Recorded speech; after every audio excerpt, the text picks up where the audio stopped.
வணக்கம். நான் உங்கள் அன்பான சயின்டிஃபிக் வேதிக் அஸ்ட்ராலஜர் அஸ்ட்ரோரஞ்சி பேசுகிறேன். நல்லது நினைப்போம், நல்லதே நடக்கும். தொடர்ந்து நம்மளோட வீடியோஸ்லாம் பார்த்துட்டு இருப்பீங்க நம்புகிறோம். சயின்டிஃபிக் வேதிக் அஸ்ட்ராலஜி முறை, அதாவது அறிவியல் சார்ந்த ஜோதிட முறை எப்படி இருக்குன்னா, எந்தவித மூட நம்பிக்கைகளையும் போகாமல், பரிகாரத்துக்குள் போகாமல், உள்ளது உள்ளவாறு மிகைப்படுத்தாமல் பார்த்துட்டு இருக்கோம். எப்படி ஒளி தத்துவம், எப்படி கர்மா நம்மளோட வாழ்க்கை சம்பவங்களாக செயல்படுத்த உதவுகிறது அப்படிங்கிறத நம்ம துல்லியமாக பார்த்துட்டு இருக்கோம். அந்த அடிப்படையில் இந்த வீடியோவில் நம்ம பார்க்குறது மீனராசிக்காரர்களுக்கு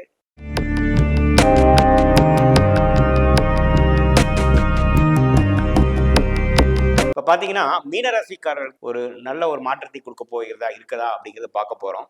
இப்போ பார்த்தீங்கன்னா மீனராசி ராசிக்குள்ளேயே ராகுவும் 7ஆம் இடத்தில் கேதுவும் 12ஆம் இடத்தில் விரய சனியாக சனியும் நீடித்திருக்க போகிறார் இந்த 12 மாதங்கள்.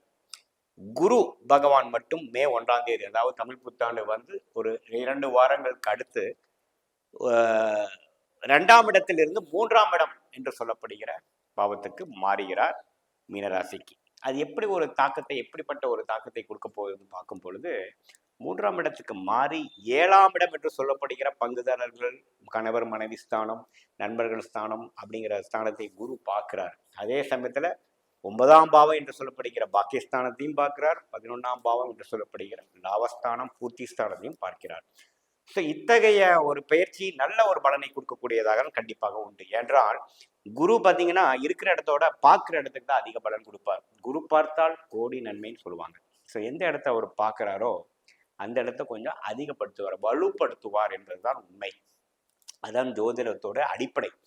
ஸோ அப்படி இருக்கும் பொழுது அந்த ஒளி கிரகமாகிய குரு 7ஆம் இடம் என்று சொல்லப்படுகிற கணவர் மனைவி ஸ்தானம், பங்குதாரர் ஸ்தானம், கஸ்டமர்ஸ், கிளையன்ட்ஸ், நண்பர்கள் என்று சொல்லப்படுகிற நம்ம அன்றாட வாழ்க்கையில யாரை சந்திக்கிறோமோ அந்த பாவத்தில் கேதுங்கிற ஒரு பாவகிரகம் இருந்து இதுவரைக்கும் கொஞ்சம் பிரச்சனைகளும் பிளவுகளும் கொடுத்துட்டு இருந்த ஒரு காலகட்டத்திலிருந்து குரு பார்த்ததுனால் ஒரு நல்ல நன்மை பயக்கக்கூடிய விஷயங்கள் உண்டு. அது முதல் பாயிண்ட் நீங்க தெரிஞ்சுக்கணும். அதாவது இதுவரைக்கும் நம்ம நண்பர்கள் விஷயத்திலேயோ ஒரு பார்ட்னர்ஷிப் விஷயத்திலேயோ குடும்பத்திலேயோ ஒரு நிம்மதி இல்லை, ஒரு கருத்து வேறுபாடு இருக்கு, எதிர்மறையான எண்ண ஓட்டங்கள் இருக்கிறது, ஒரு எதுவுமே சுமூகமா போய் ஒரு ஃப்ளரிஷ் ஆகிற மாதிரி இல்லைங்கிறவங்களுக்கு ஒரு நல்ல மாற்றத்தையும், அந்த எதிர்மறையான விஷயங்கள் குறைந்து ஒரு நல்ல தாக்கத்தையும் ஒரு நல்ல அசோசியேஷனும் நீடிச்சு அதை கொண்டு ஃபியூச்சர்ல நம்ம லாங் ஸ்டாண்டிங்காக போகக்கூடிய அமைப்பு கொடுக்குதுங்க. ஒரு புதிய தொடர்பு, நல்ல தொடர்பு அது நம்மளை ஜெயிக்க வைக்கக்கூடிய அமைப்பு உண்டு. அதே சமயத்துல நம்மளுடைய பாக்கியம், நம்மளுடைய பூர்வ புண்ணியம், அது மாதிரி நம்மளுடைய அப்பாஸ்தானம் என்று சொல்லப்படுகிற 9ஆம் வீடு இருக்கு இல்லைங்களா, அதுலேயும் பார்த்து அப்பா தகப்பனார் விஷயத்தினாலும் அவங்க மூலமா வரக்கூடிய சொத்து விஷயத்திலையும் நல்ல ஒரு மாற்றத்தையும், இது வரைக்கும் தடைகள் இருந்ததில் ஒரு நல்ல மாற்றத்தை கொடுத்து தடைகளை நீங்கி கொடுக்கக்கூடிய அமைப்பு கண்டிப்பாக 9ஆம் பாவத்தை குரு பார்ப்பதனாலையும் வருதுங்க.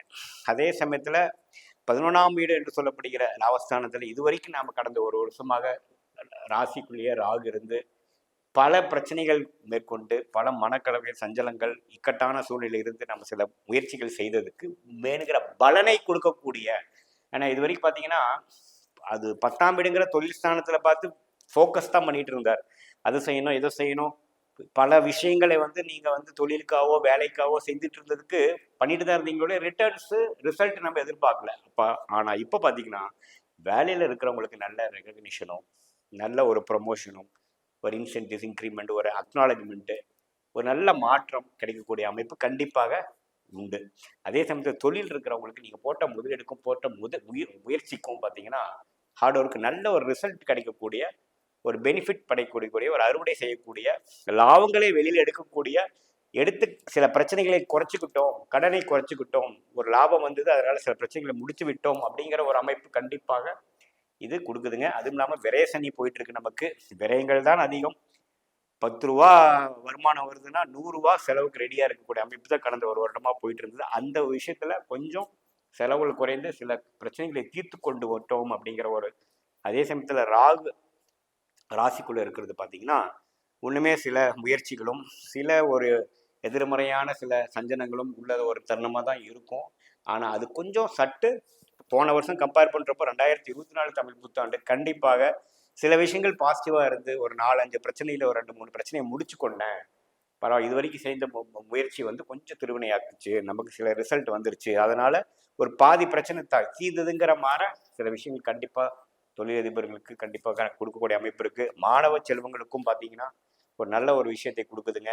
இது வரைக்கும் 3ஆம் இடம் என்று சொல்லப்படுகிற முயற்சி ஸ்தானத்து குரு வந்து இன்னும் கொஞ்சம் அதிக முயற்சி பண்ணுறதாகவும், இன்னும் கொஞ்சம் லாங்காக படிக்கக்கூடிய அமைப்பும், கொஞ்சம் வளைஞ்சு உட்கார முடிய அமைப்பும், ஃபோக்கஸ் பண்ணக்கூடிய அமைப்பும் கொடுக்குதுங்க.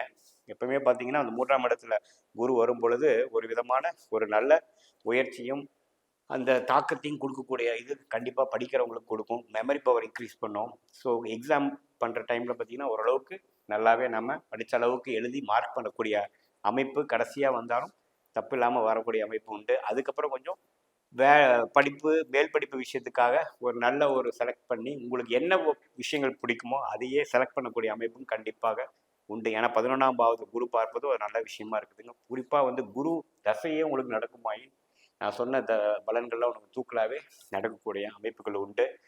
என்னதான் இருந்தாலும் சனி 12ஆம் வீட்டில் இருக்கிறதுனால செலவுகள் கொஞ்சம் அதிகமாகும். அது கொஞ்சம் கட்டுக்குள்ளே வைக்கக்கூடிய இது பார்க்கணும். என்னதான் வருமானங்கள் வந்தாலும் செலவும் ஆகக்கூடிய அமைப்புகள் உண்டுங்க. ஸோ அதை நீங்கள் கொஞ்சம் கண்ட்ரோல் பண்ணிக்கணும். ஸோ அடுத்த வரக்கூடிய 7 நாள் சனியில் ஜென்ம சனிக்கு வேணுங்கிற விஷயத்துக்கு வேணுங்கிற ஃபவுண்டேஷனும் உங்களுக்கு மன தைரியத்தையும் எல்லாத்தையும் கொடுக்கக்கூடிய மீண்டும் மற்றொரு காணொளி சந்திப்போம். நன்றி, வணக்கம்.